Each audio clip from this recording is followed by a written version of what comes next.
नमस्कार, स्वागत है आपका हमारे चैनल पर। मैं हूं आपके साथ शिप्रा सैनी। महाराष्ट्र विधान परिषद की 6 सीटों में से 4 सीटों पर कब्जा करने के बाद बीजेपी लगातार महाराष्ट्र में अपनी जीत का परचम लहरा रही है और महाविकास आघाड़ी सरकार की टेंशन बढ़ा रही है।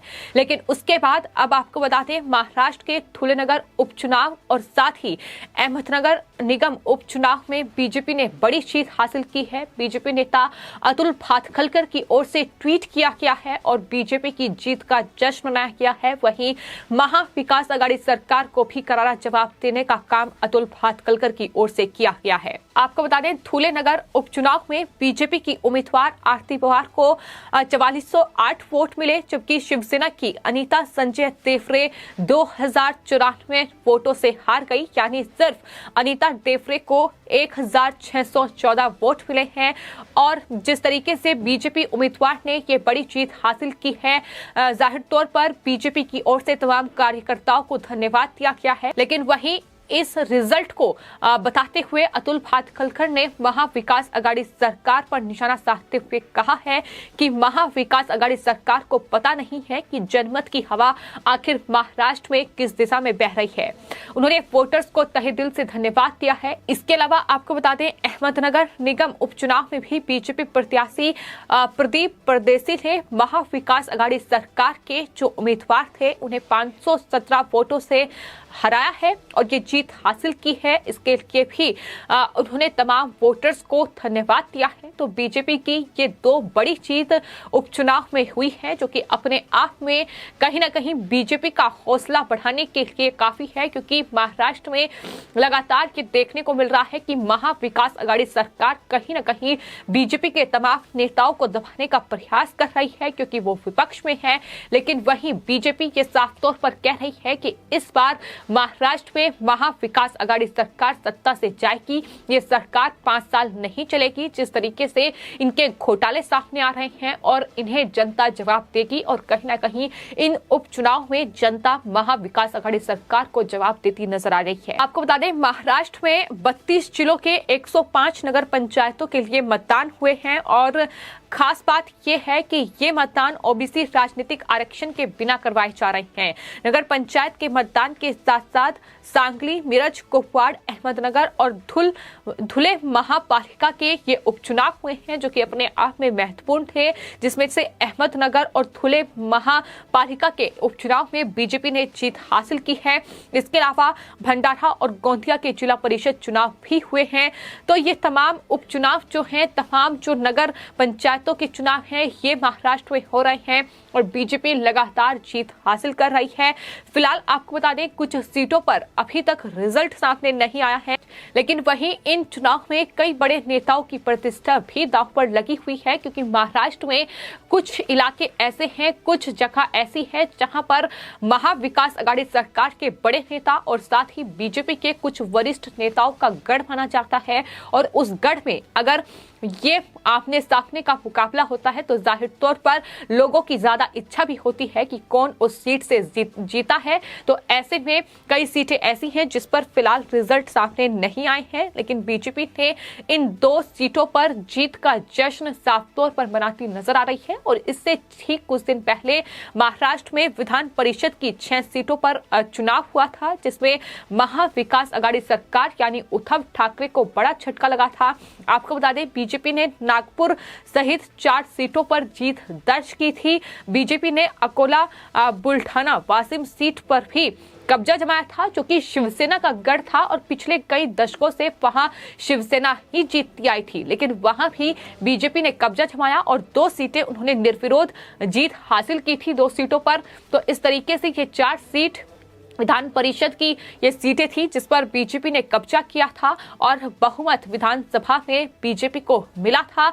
तो ऐसे में अब ये जो उपचुनाव हो रहे हैं, ये जो नगर पंचायत के चुनाव हो रहे हैं, कहीं ना कहीं इसमें जीत साफ तौर पर ये तय करेगी कि महाराष्ट्र में आखिर हवा किस और बह रही है, क्योंकि कहीं ना कहीं महाविकास आघाड़ी सरकार और बीजेपी हर एक मुद्दे को लेकर आमने सामने हैं। जहां बीजेपी महाविकास आघाड़ी सरकार को बेनकाब करने का काम कर रही है। उद्धव ठाकरे किस तरीके से सत्ता पर बैठे हुए हैं, लेकिन महाराष्ट्र की जनता के लिए कोई कार्य नहीं कर रहे हैं, बल्कि महाराष्ट्र की जनता को लूटने का काम कर रहे हैं। जिस तरीके से उनके बड़े भ्रष्टाचार और घोटालों का खुलासा बीजेपी की ओर से किया जा रहा है, तमाम नेता वसूली और भ्रष्टाचार में फंसे हुए हैं। तो फिलहाल मुश्किलें उद्धव ठाकरे की बढ़ रही हैं, मुश्किलें शरद पवार की बढ़ रही हैं, क्योंकि तमाम उपचुनाव में बीजेपी एक के बाद एक जीत हासिल कर रही है और इन उपचुनाव में बीजेपी की जीत कहीं ना कहीं ये इशारा कर रही है कि बीएमसी का चुनाव जो महाराष्ट्र में अगले साल होने जा रहा है, अपने आप में बेहद महत्वपूर्ण चुनाव है। तो ऐसे में उससे पहले ये जीतना और साथ ही उद्धव ठाकरे की कहीं ना कहीं टेंशन कई गुना बढ़ चुकी है इस हार के साथ ही, क्योंकि शिवसेना बीते कई सालों से बीएमसी में सत्ता पर है और इस बार शिवसेना के लिए मुश्किलें कहीं ना कहीं बढ़ी हुई हैं, क्योंकि पिछला जो चुनाव हुआ था बीएमसी का, उसमें बीजेपी ने शिवसेना को कड़ी टक्कर दी थी और माना जा रहा है कि इस बार बीजेपी बीएमसी पर कब्जा कर सकती है, बीजेपी जीत सकती है। और कहीं ना कहीं यही वजह है कि इस तरीके से आरोप प्रत्यारोप का ये दौर भी महाराष्ट्र में चल रहा है। फिलहाल मुंबई महानगर पालिका के चुनाव में क्या होगा ये आने वाला वक्त बताएगा, लेकिन फिलहाल जिस तरीके से छत्रपति शिवाजी महाराज और मराठी लोगों का जिक्र अब महाराष्ट्र की सियासत में गूंज रहा है, शिवसेना जो मराठी लोगों को भूल चुकी थी, जो छत्रपति शिवाजी महाराज को भूल चुकी थी, उन्हें अब हर कोई याद आ रहा है। अब वो इस बात का जिक्र कर रहे हैं कि वो हिंदुत्व हैं, उन्हें मराठी लोगों की चिंता है, वो मराठी लोगों को जागने का आह्वान कर रहे हैं। वो कह रहे हैं कि हिंदू उठें और जागे। तो इस तरीके की ये बयान जो साफ तौर पर बता रहे हैं कि अब बीएमसी चुनाव है, तो ऐसे में शिवसेना जो एनसीपी और कांग्रेस पार्टी के साथ सत्ता पर विराजमान होके भूल चुकी थी कि आखिर मराठी लोगों का भी कहीं ना कहीं जो शिवसेना की छवि थी, जो हिंदुत्व की छवि थी, उनका भी ख्याल रखना है। लेकिन अब शिवसेना को ये याद आ रहा है, क्योंकि बीएमसी के चुनाव हैं और अगर शिवसेना बीएमसी का चुनाव हारती है तो शिवसेना के लिए कहीं ना कहीं उनकी राजनीति खतरे में आ जाएगी। बीएमसी के चलते ही शिवसेना महाराष्ट्र में है, बाकी शिवसेना महाराष्ट्र के अलावा किसी भी राज्य में नहीं है और ये शिवसेना बखूबी तरीके से जानती है। तो ऐसे में अब उद्धव ठाकरे और संजय राउत ये तमाम हथकंडे अपना रहे हैं, लेकिन फिलहाल कहीं ना कहीं ये तमाम हथकंडे फेल होते नजर आ रहे हैं, क्योंकि ना तो छत्रपति शिवाजी महाराज पर की गई राजनीति को महाराष्ट्र की जनता पसंद कर रही है और ना ही मराठी लोगों का जो बार बार जिक्र हो रहा है उसे मराठी लोग समर्थन कर रहे हैं। ये साफ तौर पर तमाम अलग अलग उपचुनाव के नतीजे बता रही है और बीजेपी ये साफ तौर पर कह रही है कि ये चुनाव के नतीजे महाविकास आघाड़ी सरकार को देखने चाहिए कि आखिर जनमत की हवा महाराष्ट्र में किस दिशा में बह रही है। तो फिलहाल महाविकास आघाड़ी सरकार मुश्किल में घिरी हुई है, ना सिर्फ चुनावों में हार बल्कि उनके द्वारा किए गए घोटाले और तमाम चीजें जिस तरीके से एक के बाद एक महाराष्ट्र में खुलासे हो रहे हैं कि किस तरीके से शिवसेना के नेताओं से लेकर एनसीपी के नेता तमाम भ्रष्टाचार में फंसे हुए हैं, तमाम अलग अलग मामलों में केंद्रीय जांच एजेंसियों की वो रडार पर हैं, पूछताछ उनसे की जा रही है। ये तमाम चीजें हैं जो कहीं ना कहीं बड़ा असर महाराष्ट्र में जो मुंबई महानगर पालिका के चुनाव होंगे उस पर डालेगी और यही बीजेपी लगातार कह रही है कि महाराष्ट्र में जनता शिवसेना को जवाब देगी कि आखिर उन्होंने किस तरीके से सत्ता के लालच में हिंदुत्व के साथ समझौता किया है और शिवसेना उन पार्टियों की गोद में जाकर बैठ गई है जिनसे वो हमेशा लड़ती आई है। सिर्फ और सिर्फ सत्ता के लालच के लिए उद्धव ठाकरे ने इस तरीके से बीजेपी के साथ विश्वासघात किया और उन पार्टियों को समर्थन दे दिया जिनसे उनकी कांटे की टक्कर थी, जिनसे उनका कड़ा मुकाबला था। तो सत्ता का ये लालच है जो शिवसेना को डुबो रहा है, हिंदुत्व के साथ समझौता कराने पर मजबूर कर रहा है।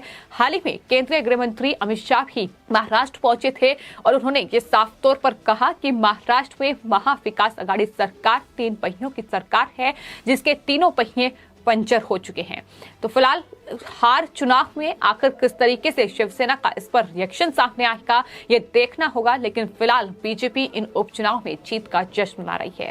फिलहाल आपकी इस पूरे मामले पर क्या राय है हमें कमेंट बॉक्स में जरूर लिखें और चैनल को सब्सक्राइब करें। धन्यवाद।